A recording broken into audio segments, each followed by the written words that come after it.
Right, on to something rather, well, goodness knows what's going on over there, to be honest with you, but it is France, obviously, so we should come to expect this. 120 extra police officers France are sending over to Calais, apparently, to try and sort out the migrant problem.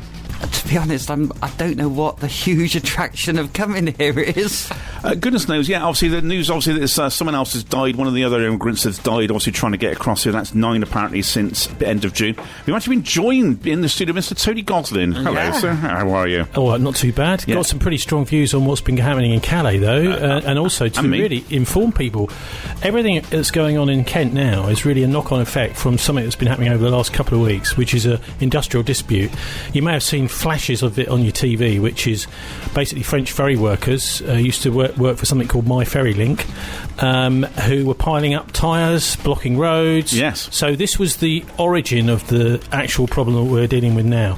And what's happened is that the migrants have obviously got wind of the fact that there are a few security problems, and that the police are distracted rather from their activities, trying to get through the tunnel, trying to get onto the trains, the lorries, all that sort of thing. And so that's what's actually caused this, which is, and what effectively was going on there was this Danish company, DFDS, took over the shipping line from the MyFerryLink company, and the Danish company is very well known as being rather tough on its industrial relations, so they sacked all the workers.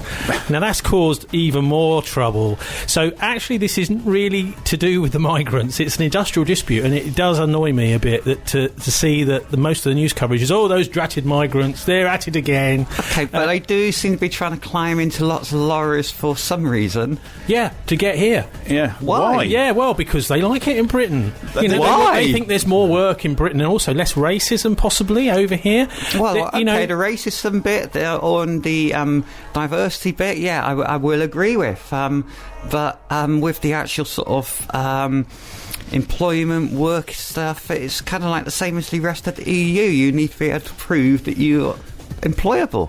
Well, something needs to be done about it. Totally agree. And the French really seem to be saying, well, it's the British problem. And of course, we have kind of made things worse for ourselves by paying for a lot of the security measures that are taking place in Calais. So the French government is saying, well, if it gets worse, maybe the British will give us some more money to pay for some more improvements. And we just have. To the tune of, I think, it's just coming up saying now, hang on, another £7 million we're actually contributing. So we're rewarding the French for causing chaos for being, on Calais. yes, for being complete. And actually, to be fair, the EU's involved in this as well. Brussels is involved because it was them that made a ruling about the French workers as well. They've weighed in, and of course, the Brussels is a bit of an ivory tower. They're very happy to represent the big shipping companies like DFDS. Okay, what I want to know though is, why do they want to come here when, if they stayed in France, right? Okay, now you look at the hours French people work. You know, they get very good working conditions compared to a lot of people here. Wouldn't they prefer that? I mean, I just think we're just pouring money down the drain, because it said it's 7 million or 10 million euros, if we were going to try European, I suppose. That's what we've just thrown at the French. That's on top of a further 15 million euros, which we're going to throw at them in September to waste. So to try and answer your question, I think one of the reasons is that there's a much bigger black economy in Britain for migrant illegal workers, a bit like the United States. I don't know if you've ever been to California, but the border between Mexico and California, it's a similar sort of a situation. You've got, I mean, when I was down there are Mexicans who are going, yeah, big adventure, we go to America, you know. And there's a similar sort of attitude in the States as well to illegal migrant workers. Basically, if you can pay someone half the amount of money, you turn a blind eye to whether they're actually legally allowed to work here or not.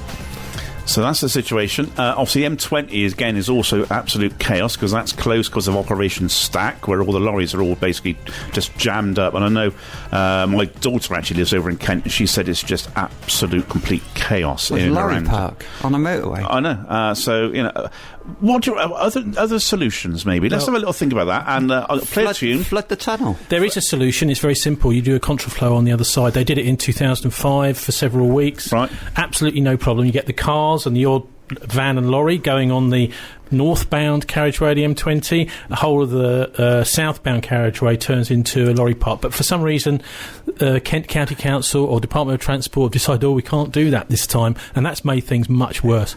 There we go. So, don't go to Kent.